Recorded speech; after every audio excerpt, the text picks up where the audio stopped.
Hello, Suzaman, and welcome back to another video. As ever, we're glad that you're here. Back on July 17th of this year, I was asked to be a guest speaker on a webinar that was presented by WAR, the Women Against Registry. The Women Against Registry is an organization with both state chapters and a national body that are seeking to help people who are on the registry, both the folks that are on the registry as well as their families. And they try to give a platform where people can raise their concerns, where people can voice frustration and ask questions, look for help, what have you. They've started a webinar series on Zoom, and I was asked to be the guest speaker at the 7th presentation. It was my honor. I did it.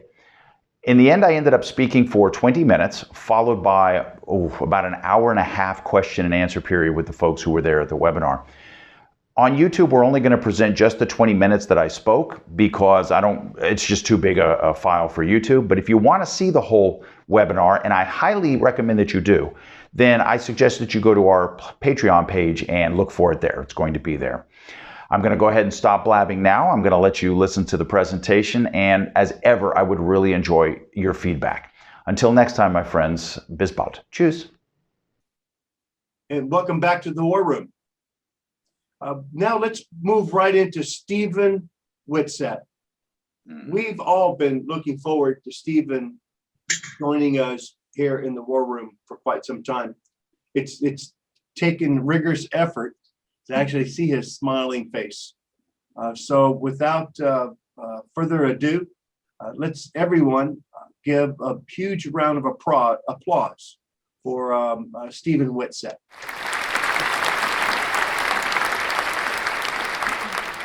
Thank you. Welcome to the War Room. Thank you, sir. Am I unmuted? Yes, you are. Okay, so it's my turn. I finally get to talk. Let me first point out that, as you mentioned, I'm in Germany living now. I live and work here happily, and it is now 3 o'clock in the morning. So that's the reason I look like I do, and that's why my brain's probably going to be a little foggy. In 2 hours, I have to go back to work. So been a long day.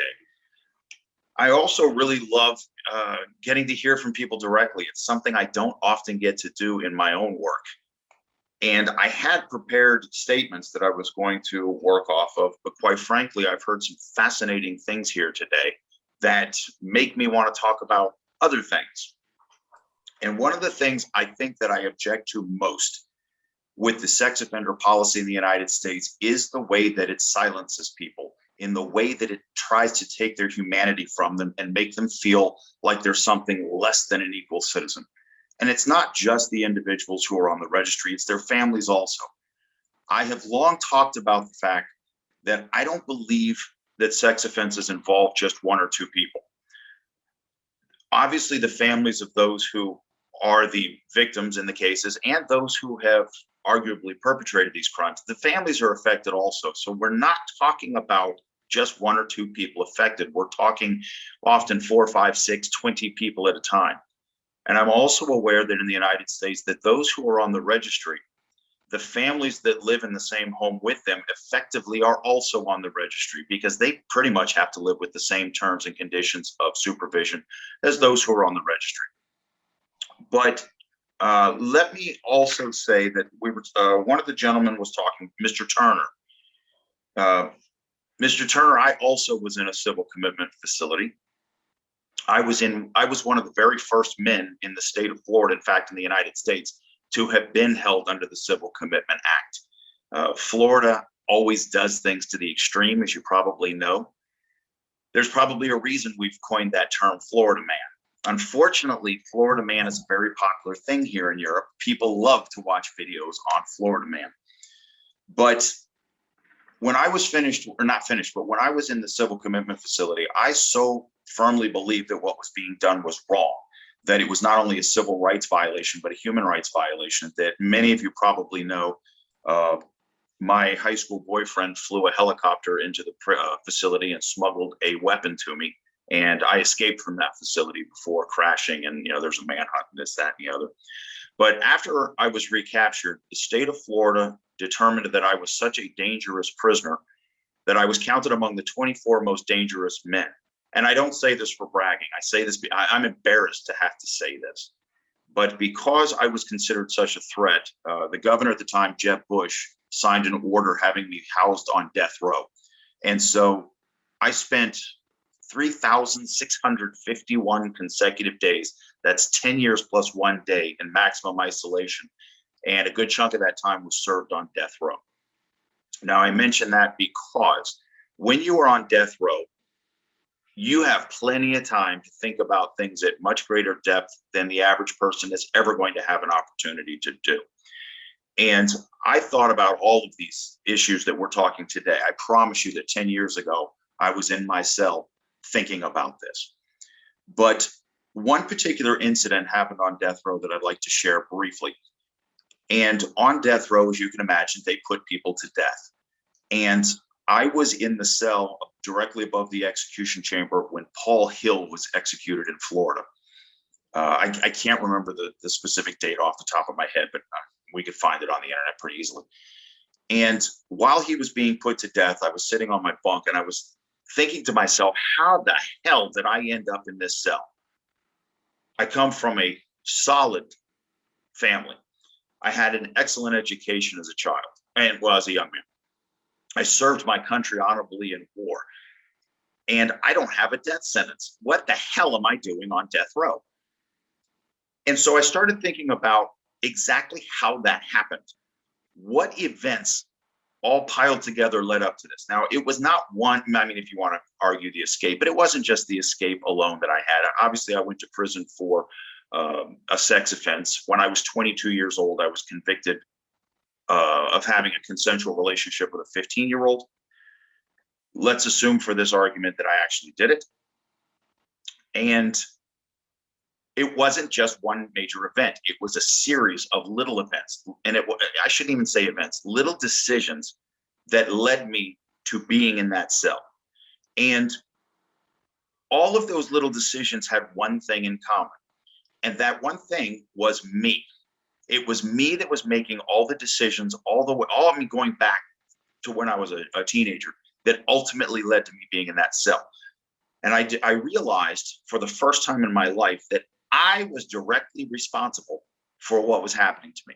I would love to be able to blame a judge. I would love to be able to blame the police. I'd love to be able to blame anybody but myself, but that's just not reality. That's not the fact. The fact is I was responsible at the end of the day for getting myself in that cell. In realizing that, I was liberated, because the moment you realize, or any person realizes, that they are personally responsible for what happens in their lives, you gain control. Because if I put me into that cell, if I put me into prison by 1,000 or 1,000,000 little bad decisions, by 1,000 or 1,000,000 good little decisions, I can get myself out of that hole. And I understood that I had a unique position in that while I was on death row, I had a limited sentence. I was given an additional 20 years in prison for the escape. So yeah, 20 years seems like a long time. It sure as hell seems like a long time when you're sitting in that cell. But I knew that the day would come that I would be released. It was going to happen. And so I spent those 20 years preparing for the day of my release. Now, I knew that there were going to be problems when I got out. I understood that I was going to have great difficulty getting a job. Forget the fact that I had a university education. Forget the fact that I earned 2 minor law degrees while on death row. Forget all that. Nobody was going to hire me simply because of the sex offender label. My ultimate goal was to go back to university and get my doctorate in law. However, once I got released, no university gave me an opportunity. I have to this day on my wall 12 letters from state universities denying me entry because of my status as a sex offender. Despite my education, I had to work as a prep cook in a KFC making minimum wage. That was the best I was going to be able to hope for the rest of my life. That wasn't acceptable. It was not acceptable. And I was not going to spend the rest of my life suffering under a registry that I considered to be, again, not only civil rights violations, but human rights violations as well. And so the final straw for me came when the International Megan's Law went into effect. When I realized that my passport was going to be stamped as a sex offender, I understood that I was going to be confined effectively in the United States for the rest of my life, that there was never going to be a chance to get out. And I really did feel like, and I hope I'm not offending anyone, but I really did feel like I did not want to be the last Jew in 1939 when the border closed and I was stuck inside of Nazi Germany. I did not want to be that last person. So I went home to my family and I talked to them and I said that, you know, they understood the situation. And I told my parents that I'm thinking about leaving the country. And my mother said, you know, son, how quickly can we help you pack? How quickly can we get you to the airport? And so in the middle of the night, literally at 11 o'clock at night, I boarded a plane in Fort Lauderdale and flew to Norway. And yes, I was terrified every step of the way that the police were going to come snatch me right off the plane, or that when I landed in Norway, customs would arrest, or, you know, passport control would arrest me and send me back to the United States. I was terrified. And I did make it into Norway. And in fact, the only thing the Norwegian passport control did was look to see that my face matched my passport, stamped it, welcomed me to Norway, and that was the end of that. Many of you, I know quite a few of you that are here tonight, and it really pleases me to actually put faces with the names. That's a first for me. But I ultimately fled to Copenhagen for a little while in Denmark, which, by the way, Denmark is ridiculously beautiful. And I eventually was encouraged by some friends of mine who are German citizens to come into Germany and try to give Germany a try. I had no idea that gamble was going to be the absolute best thing, the best decision I probably have ever made in my life. I have now been in Germany for 3 years, and I currently have a human rights complaint against the United States filed in German court as the basis for my political protection in the United States. What I did not expect, because I had been brainwashed by the American media, by the American politicians, into believing that the whole world was against sex offenders and that sex offenders were the worst people on the planet, blah, blah, blah, blah, blah. I now understand that that's bullshit. And please, let's call it exactly what it is. In every language, it's bullshit. The German police know that I'm here, and the German police have done a great deal to help me get my life going in a positive direction. The German police, and I'm talking about the Bundeskriminalamt, which is the German version of the FBI, they know that the American sex offender policy is insane. They know it. The German people have gone out of their way to make me feel welcome. 3 years later, I've gone from a brand new hire in my company to I'm general manager now, in charge of 2 stores. I have roughly 100 employees, and the CEO of my company and the director of HR and my immediate supervisor, who is the supervisor for the state of Baden-Württemberg, they all know that I'm a convicted sex offender. They all know that I am fleeing the United States Registry and that I'm fighting it on a human rights level. And I have received support from every blessed one of them. And that is a truth that we need to get out to the Americans, not just those on the registry, but the families of those on the registry and the common citizens that don't know anything about this. The truth is there is another way to live. The whole world does not see the registry the same way the Americans do. Sophie was absolute, and hello, Sophie, by the way. Hello, Sophie. Sophie is 100% correct that urinating in public is not a crime here in Germany. In fact, I had language school tonight, and normally after language school, some friends of mine and I go into the Garten und das Schloss, and we get together and have some wine and just relax for the day. And it's a huge park here in the city where I go to school. I don't live there anymore. And sure enough, I saw somebody go urinate on a tree in the park today in front of 1,000 people. Now, when I say in front of, I don't mean they just put on a show, but they went off into the bushes and handled their business. Nobody here thinks anything about that. One of the things that really both liberates me and irritates me is that in Germany, 90% of the offenses for which people are on the sex offender registry in the United States are not crimes here. They are not on the books. They're, in fact, one of my recent videos, I talked about the fact that there is no task force here in Europe that is trying to catch people on the internet by pretending to be children online to talk sex with people. There are no such task forces. It is not a crime in Europe to go online and talk with an imaginary victim. And I know that our county jails in the United States are swollen with the numbers of people who were arrested for this. And I mean, again, let's call it what it is. It's a money-making scheme. And it is disgusting that any government, let alone one that portends to be the beacon of light for freedom in the world, would use this system to not only oppress its people, but to make money off of it.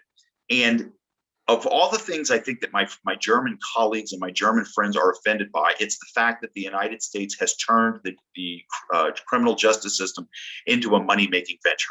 I promise you, the average European knows that. They know that.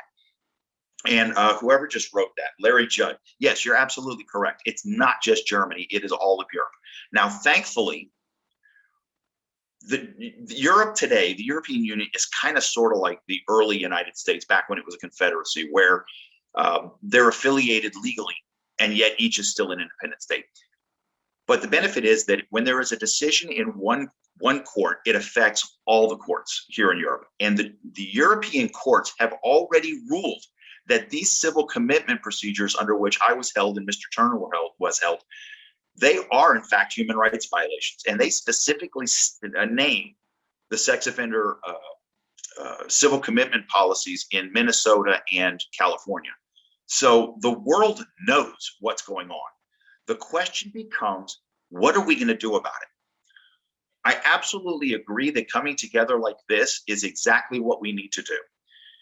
The government is counting on sex offenders and the families of sex offenders to be so embarrassed by their crimes, to be so shamed in front of all of society, that we will not stand up for ourselves. Well, no, the time has come to stand up. This is too much. It's gone too far. And I am one who believes that we need laws in order to protect the vulnerable citizens of our country, of our society. We need laws in the modern world to have our society function effectively. I totally agree with that, and I am not advocating overturning all of these criminal laws. But the laws that go so far as to move beyond protecting people, but are used to oppress the citizens, those laws must change. Enough. It's enough. And it's time that my opinion, it's time that we do more than just talk about it. It's time that we get together and start really pushing some things. Now, for me personally, what that means is, number one, trying to make sure that the European governments stay on top of what's going on in the United States and avoid following the same path. I need to make sure, not I, but we need to make sure that we are protecting human rights in these countries by not allowing those kinds of laws to even get started. The second thing is, and I would love to hear some feedback on this. I remember studying in school the Underground Railroad. When the North of the United States understood that slavery in the South was a human rights issue. Now, this is, of course, back before we had established human rights. There were organizations of concerned citizens that were helping to smuggle slaves out of the South and get them to freedom in the North, the Underground Railroad. I am thinking that we're on the verge of having to do something very similar here in Europe. I don't know where it is written that says that anyone convicted of a sex offender must spend the rest of their lives suffering under the heel of the American Sex Offender Registry. It's not written anywhere. And I think it's a lot like being in an abusive relationship. I don't understand, because I've never really been in an abusive situation, why a woman stays with an alcoholic who beats her. There comes a point when that woman needs to leave. She needs to pack her stuff and leave. And I think that we're moving in that direction with the United States. Now, is leaving for everybody? No, it isn't. But it needs to be available. And I'm going to make sure that we keep that channel open. And I'm already working with the Dutch and the German governments to make sure that those doors are going to stay open. We're waiting on nothing more than a decision from a German court right now on my own complaint against the United States Sex Offender Registry. And as soon as we have that court decision, we're going to be able to take actual political action here in Germany. That's pretty much what I wanted to get off my chest. And now that I have, I'm looking at all these names. And I don't understand Mr. Hornsby, who lives in Missouri, why he's wearing a Penn State shirt. I'm sure that makes sense. those are generally the things I wanted to talk about. But the only other thing I want to touch on is this concept that I learned also on death row. All my life, people have told me that I thought outside of the box, that I think outside of the box, and I look for solutions that aren't necessarily conventional. But something I learned on death row is this: there actually is no box. The box is an artificial construct within our own minds, built by the things that we were taught as children or the things that were fed as adults by the government. There is no box. So we don't need to think outside of the box. We simply need to think creatively. And I truly believe that the time has come for that. And I believe we need to move forward, but we have to move forward together. And it's time that we all stood up, as we're doing tonight, and say, enough's enough. Enough's enough. We need to start believing in people and stop believing in this crazy nonsense that they're pushing on the political level. And with that, I will thank you for listening to me rant, and I will turn it back to Mike. And I would, again, I would love to hear some feedback. And if you have questions, I would love to take them. Thank you, Stephen. Let's everyone give Stephen a big round of applause. Much love. Really appreciate you, Stephen.